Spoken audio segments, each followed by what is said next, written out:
างด้านหน้าของเขา โอเคตอนนี้พวกเขากำลังชิปปล่อยตัวนักแลนเทรลรุ่น53 กิโลเนาะรุ่น53 กิโลเบิ่งเด้อนี่อีก2 นาทีเท่านั้นเนาะชิปปล่อย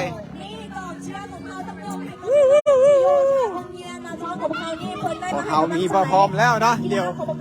ดูว่าจีช่วยเนาะในการ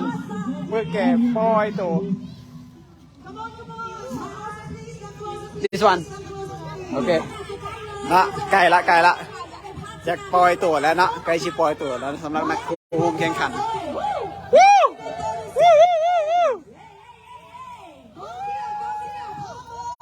พร้อม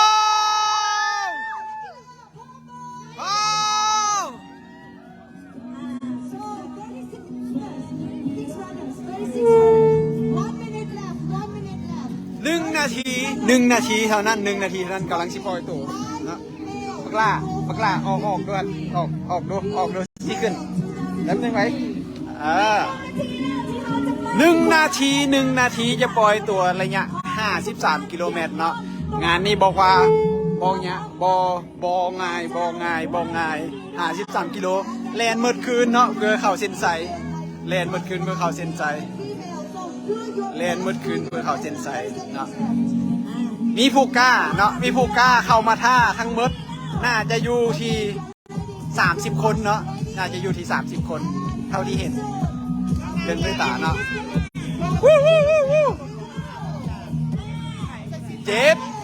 6 5 4 3 2 1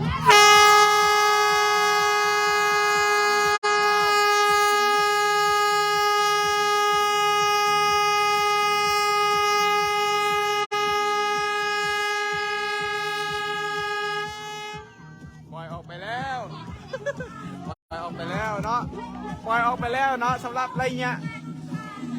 32 กิโล53 กิโลเมตรออกไปแล้ว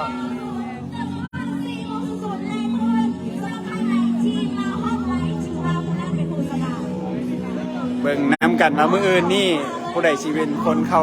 เส้นใสคนทำอิฐเนาะ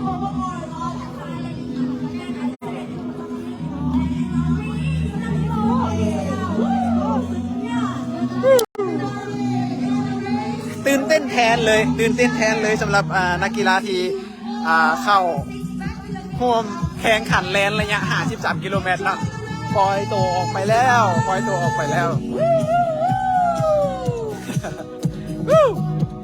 มวนเอาลง32อย่าให้เสียสำหรับพวกเรานะคะส่วนที่เหลือที่อยู่ในงานก็จะเป็นนักกีฬาที่ลงแลนระยะ32 กิโลเมตรนะเดี๋ยวจังใดเดี๋ยวที่ได้ลาไปก่อนเนาะเดี๋ยวเฮาซีมีอย่างอัปเดตได้สิอัปเดตที่หลังเด้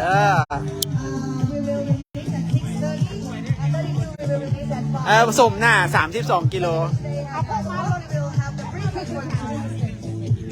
ใส่ที่หนึ่ง32พวกนี้มัน32มันนะ32บอ32มันเนาะ32แล้วต้องรอดไม่ต้องกอดกันไกลก็ได้มืออื่นต้องรอด